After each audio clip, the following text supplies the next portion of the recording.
That was the Sandy Koufax style. Burnson, on the other hand, is throwing out of the Drysdale style, both elbows up. So we have two of the all-time great Dodger guys up there. And then Millar, style of his own. Lamar legend Jim Gilligan reminiscing about his days as a fellow Cardinals standout along with David Burnson and Kevin Millar. On Saturday, the three will be honored before the Cardinals' home game against UT RGV. 12 News reporter James Grant is here tonight with profiles on these Cardinal icons. Jordan, if you've been to a Lamar baseball game recently, you may have noticed a new addition to Vincent Beck Stadium. Just beyond the left field fence stands a large sign honoring these legends of Lamar University. I got to catch up with a couple of them recently and hear their stories.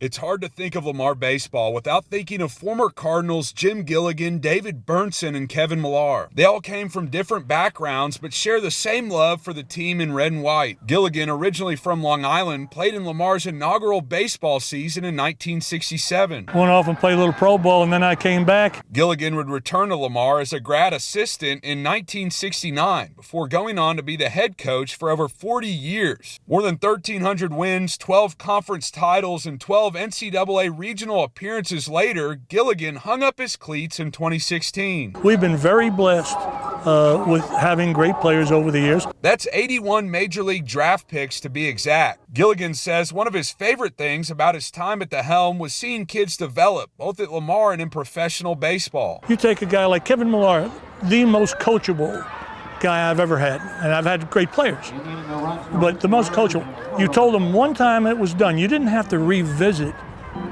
what you told them the time before. Burnson, a Beaumont native who played in West End Little League's first ever season back in 1958 and graduated from Forest Park High School, pitched for Lamar from 1969 to 1972. His 6 shutouts as a Cardinal remains a school record, and his ERA of 2.01 still stands as the lowest of any pitcher who threw for 3 or more years with the team. For Burnson, Gilligan was instrumental in his success. That 1 year, I learned more from Jim Gilligan than any of the other coaches I ever had. Burnson, now a prominent Beaumont attorney, enjoyed a successful career after Lamar in which he served as chairman of TxDOT and was a state senator. He says while Lamar's baseball diamond looked a little different back then, a love for the game transcends time. There was a cow pasture, and the balls would go out and we'd have to climb the fence and then go get the ball. But at that point, all of us that were playing, we'd have played in the parking lot on asphalt with a broomstick. Millar came to Lamar from the West Coast in the early 90s and enjoyed a stellar 4 seasons with the Cards, helping the team win a conference title in 1992 and batting .324 his senior year. He would go on to play 12 seasons in the majors, but many baseball fans remember this iconic moment. But let me tell you, don't let us win today.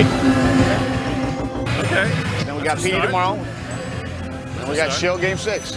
Okay, that's a start. In Game 7, anything happened. Millar prophetically called the Red Sox infamous 4-game comeback against the Yankees in 2004, before Boston would go on to win its first World Series since 1918, breaking an 86-year-long curse. Gilligan and Burnson say besides being a great hitter, Millar was more importantly a great clubhouse guy who garnered a lot of respect from his teammates from Lamar to the big leagues. He's an unbelievable guy.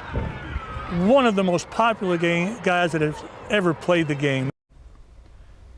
Burnson and Gilligan call each other lifelong friends and still get out to every Lamar home game, so you can usually find them talking baseball in their seats by the Cardinals dugout. They're looking forward to catching up with Millar, who will be making the drive down from Austin for Saturday's celebration. James Grant, 12 News.